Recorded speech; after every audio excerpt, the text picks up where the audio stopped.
What's going on, all you What's wild going on? superheroes out there? It's me, Ezra Miller, and my good mate over there. And I'm Henry Hill. And today we're talking about the brand new DC film, the one that's going to end the former DC universe, the Snyderverse, as they call it. It's the end of that, and a movie that came with a lot of controversy with its star, Ezra Miller. And they had to kind of work around that, but they were able to, and they finally released it in theaters. And it's, one of the big blockbusters of the summer movie season. We're talking about the return of Michael Keaton as Batman in The Flash. Wait, he's Batman? You want to get nuts? Let's get nuts.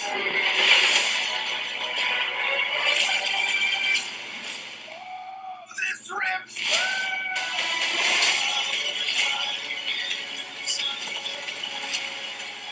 We're in uncharted territory. Batman, what do we do? We try not to die. Are you ready? Ready. Let's go.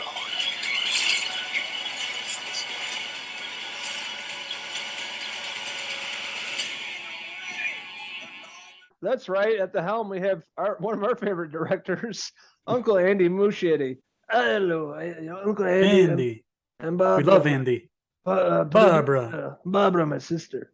But Uncle Andy at the helm of this film, and it really took it in a nice and refreshing direction. The story of Barry Allen, essentially what happens to him, and with his superpowers, being able to run so fast he can travel in time and go back in time. And he's basically going back to when his mother was killed when he was a young child and trying to save her, and then of course messes up a lot of things in terms of the timeline, and this creates this alternate universe essentially with a younger Barry Allen. He's able to go back in time. He runs so fast that he's able to, bend time and go on an alternate timeline, and many different timelines in this film. And that's how we see Michael Keaton back in this. And that's one of the things that all the trailers and stuff highlighted. And a lot of people were actually excited about, because with all the shenanigans going on with Ezra Miller and all the allegations, and him getting arrested multiple times, him having a mental breakdown in public, didn't help this film at all, and didn't help the marketing. They had to do something else, and that's when Michael Keaton got involved, and they heavily relied upon him. And that's a big reason that me and both really dug this film and had a lot of fun with it from the start. But it also has to do with Ezra Miller's performance on screen. He's having a great time, and he has to play different personalities, because when he goes back in time, to get his dad off, because his dad's going through the trial. Everybody thinks that his dad killed his mom, but he knows that his dad didn't. He goes back in time and actually comes into contact with a younger version of him before his mom died. And he has to kind of try to convince him, that they have to do, he has to realize his power in order to save his mom and, save the world, essentially. One thing that really jumped out at me from the get-go of the film, I thought the CGI was pretty cool. I know there's been a lot of hate on the internet about the way that the CGI in this film, but I thought it was really cool when you see Barry, you're going super fast. It's in slow motion. It's much like Quicksilver from X-Men, but Evan Peters, the way they did that, I thought was really unique and convincing, and really brought me in. Also, the other CGI, when he's time traveling and everything, and all these different characters kind of pop up along the way. I thought that was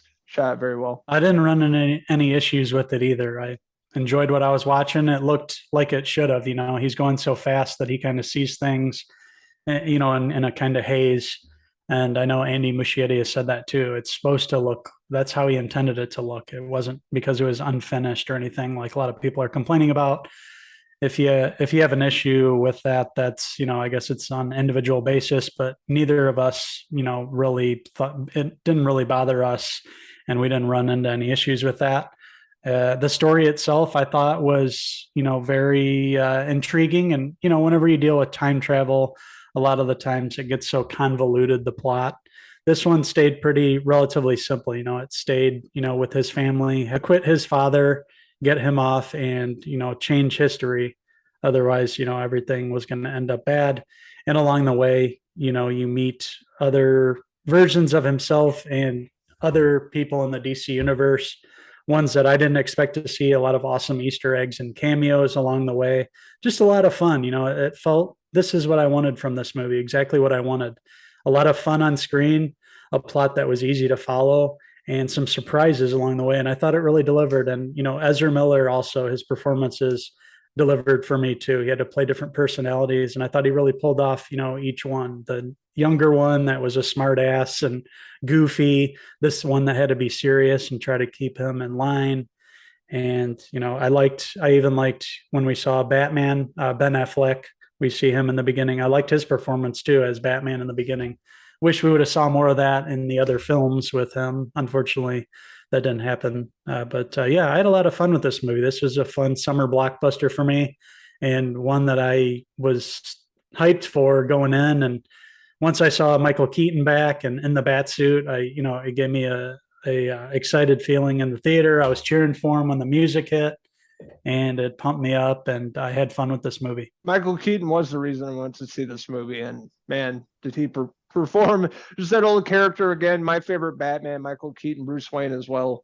Also having that Tim Burton score, when Michael Keaton shows up at the Batcave and the Batwing and the Batmobile, just all the feels, all the nostalgia. But I thought his character was really well done, not too like overpowering. Mm-hmm. The Ezra Miller's a focal point, and it's really his story. But I thought, Michael Keaton's character showing up to help him was really awesome, and I was so excited about that. Also with this alternate universe, we had Supergirl instead of Superman. We had Sasha Calle playing that character, and she was really underutilized. Only had a small part of the movie compared to like Superman, but wasn't really overly impressed with that character. I think she could have brought a lot more to the movie as well. But with Ezra Miller playing two characters, the younger version of himself and the modern version, I thought he did a great job. In the beginning, you're kind of wondering if you care about this character. At the end of the movie, you're rooting for, Barry Allen. So his arc is fantastic. Ezra Miller, a lot of stuff going on in his personal life, but he delivers in this movie. And I'm hoping they make more films with The Flash. Another winner for me, another great summer blockbuster. Uncle Andy Muschietti delivers with this film. And it's a movie you guys should definitely check out, go see it in theaters and see all the awesome CGI action scenes. So that being said, I'm going to give Uncle Andy's The Flash a 4 out of 5 Ezra Miller hair pieces. Whoa, I didn't even see it. Where'd it go so fast? Just like The Flash. A big summer blockbuster, everything that you want in your movie-going experience. Go out to the theaters to watch this movie. You're not going to want to watch this at home. This is the one to start your summer blockbuster season off. Go to the theater and check this out. Forget all the negative stuff that you're hearing about this movie. It's a lot of fun, and you're going to get pumped up seeing Michael Keaton back and a lot of awesome Easter eggs, cameos along the way. A good story and a lot of heart to it, and I enjoyed it. So with that being said, I'm going to give Andy Muschietti's The Flash a 4 out of 5 Ron Livingston hair pieces.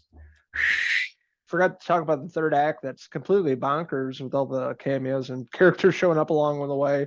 A few I guessed, a few I didn't. So I thought that was really well done and not too cheesy, but really fulfilling. Yeah, man. I had a blast with this. I'm glad that we both got a chance to go to the theater to check this one out. And it really continued the momentum for the movie going experience. It really gets me in the mood to go to the theater, more often now. It feels like we're out of the COVID, stuff that was keeping us out of the theaters a lot, with all that going on. It feels like the movie theater and the movie going experience is going on strong now. So I'm happy about that. And I was happy with the direction of this film. I would like to see more too. Andy Muschietti has been hired by James Gunn and Peter Safran. He's going to do the next Batman film. So that's exciting.